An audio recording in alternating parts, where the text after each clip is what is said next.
Eu diria que o meu papel é formar pessoas para ajudar pessoas. Eu nasci em Ituiutaba, numa cidade pequena no interior de Minas Gerais. Os meus pais nasceram lá também e lá a gente passou por diversas dificuldades e eu morei lá até os meus 7 anos de idade. E nessa história toda eu sempre falava, desde criança, que eu queria ser médico, e eu achava que isso era o que eu queria fazer. Na realidade não, na realidade eu queria ajudar as pessoas, só que eu não sabia exatamente como, eu não sabia exatamente qual a melhor forma de fazer isso.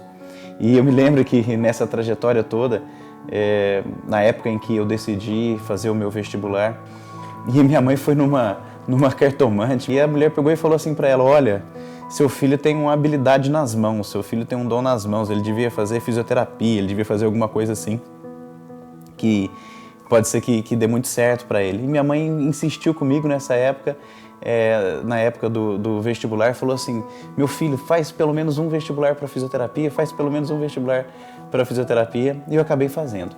Bom, resumindo, eu acabei passando no vestibular para fisioterapia, passei no vestibular para administração de empresas, que também era uma ideia, e não passei para medicina. Então, como era o mais próximo ali da área de saúde, eu acabei fazendo a fisioterapia. E a hora que eu entrei no primeiro ano da faculdade, eu fiz uma faculdade em Presidente Prudente, na Unesp, tinha um estágio observatório. E eu vi aquelas estagiários, né, o pessoal do último ano da faculdade atendendo, e vários pacientes com muitas sessões de atendimento, e alguns estavam sendo tratados já há algum tempo. Eu falava: meu Deus do céu, o que eu vou fazer? Eu me inscrevi para um concurso da Caixa Econômica Federal e uma semana antes da prova eu acabei quebrando a minha mão numa atividade que eu estava fazendo, e a matéria que eu mais sabia era matemática, e eu não tinha como mais resolver as questões da matemática. Eu me esforcei para resolver com a mão esquerda e não consegui, e resumindo, eu não passei.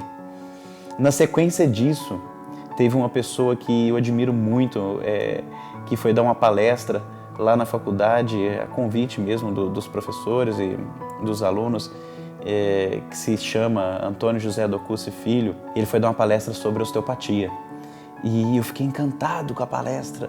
Ele chamou alguém de exemplo ali da plateia, e era um amigo meu, e ele chamou esse amigo meu, fez 2 testes ali, fez uma manipulação, e ele ficou ótimo. Eu fiquei encantado com aquilo, eu falei: é isso que eu preciso fazer.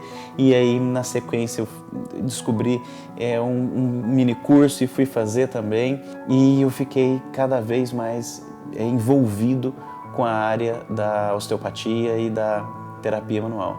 E nesse momento, eu tive um impasse aí. Será que eu daria sequência no meu estudo? Será que eu daria sequência na osteopatia? E eu decidi, assim que eu terminei, que eu faria o meu mestrado. E a minha carreira começou a partir daí. Então eu me tornei um terapeuta manual. Eu sabia algumas técnicas de osteopatia e me tornei professor também. Só que não foi só isso. Nesse meio tempo também eu conheci a Carol, a minha esposa, e foi aí que eu sentei com a minha esposa, a gente decidiu que a carreira de professor ela era importante para mim. Então eu decidi que eu não queria só ajudar as pessoas através das minhas mãos, que eu queria ensinar os outros também. E eu bolei um protocolo pensando muito nela, e o protocolo foi um sucesso. Eu convidei os meus amigos para poder fazer os cursos, as pessoas que eu conhecia, e eles começaram a falar: puxa, mas eu estou tendo resultados excelentes com o seu método de trabalho. E daí foi uma aula e outra aula e um protocolo e outro trabalho. E eu não sei se o universo estava me ajudando, era essa a impressão que eu tinha, porque eu falava que eu ia abrir uma turma, a turma fechava. Eu ia abrir outra turma, a turma fechava. E foi uma coisa impressionante. Eu diria que o meu papel é formar pessoas para ajudar pessoas.